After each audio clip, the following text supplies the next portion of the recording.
Hi, it's Grant Gustin, and this is Spilling the Tea with iHeartRadio Broadway. iHeartRadio Broadway, driven by Mercedes-Benz. My ultimate favorite Broadway show is probably Rent. It was like one of the earliest shows that made an impact on me, so I'll say Rent. The first Broadway show I ever saw was either The Producers with Matthew Broderick and Nathan Lane or Lion King. I saw those two shows the same trip. I was like 11 or so, and I can't remember which I saw first, but those were the two shows I saw. Oh, there's so many. I'm dying to see The Outsiders and The Who's Tommy. Both of those.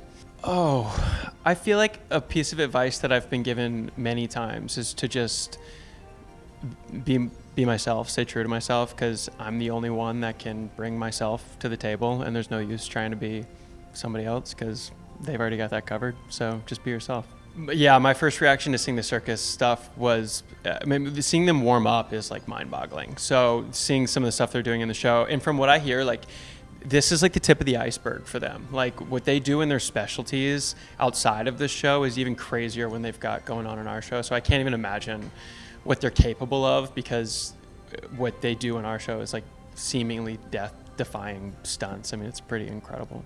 Oh, there's no specific funny backstage memories with Paul and Izzy, but there's also so many. I mean, now that we're in runs, it's usually coming backstage and Paul, who is like the most amazing actor in the world and like such a pro on stage, but is also like a child backstage. So we like poking fun at him, and whenever he will like go up on a line on stage, he gets this like look in his eye, and then he'll just make something up, and we'll, usually in a song, and we'll come backstage, and usually Izzy remembers like verbatim what he has just said.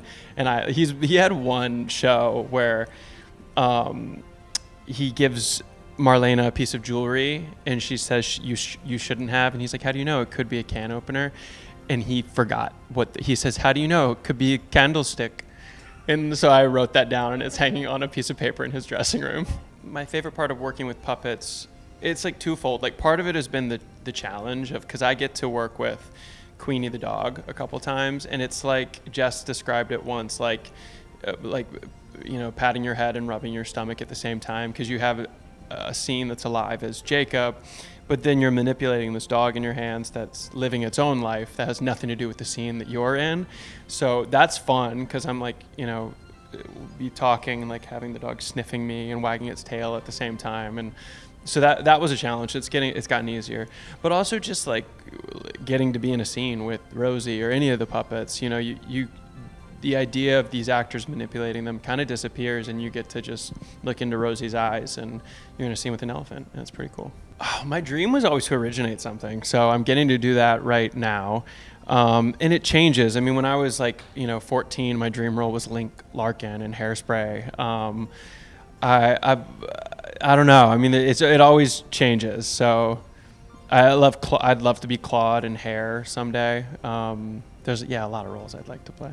It's probably the same answer as my first answer. One of my favorite albums growing up was the Rent album. So, and Spring Awakening. Those were like my two favorite albums in middle school. Well, middle school for Rent and high school for Spring Awakening. I haven't been listening to a lot of Broadway soundtracks recently though, but those were classics for me. Over the course of time, my favorite artist to listen to has been Jason Mraz. Since I was a teenager, it's just like his lyrics are like my favorite lyrics. And I mean, the more like classic people like, Billy Joel, but I always come back to Jason Mraz. And Ben Rector's become a favorite of mine the past 2-3 years. iHeartRadio Broadway, driven by Mercedes-Benz.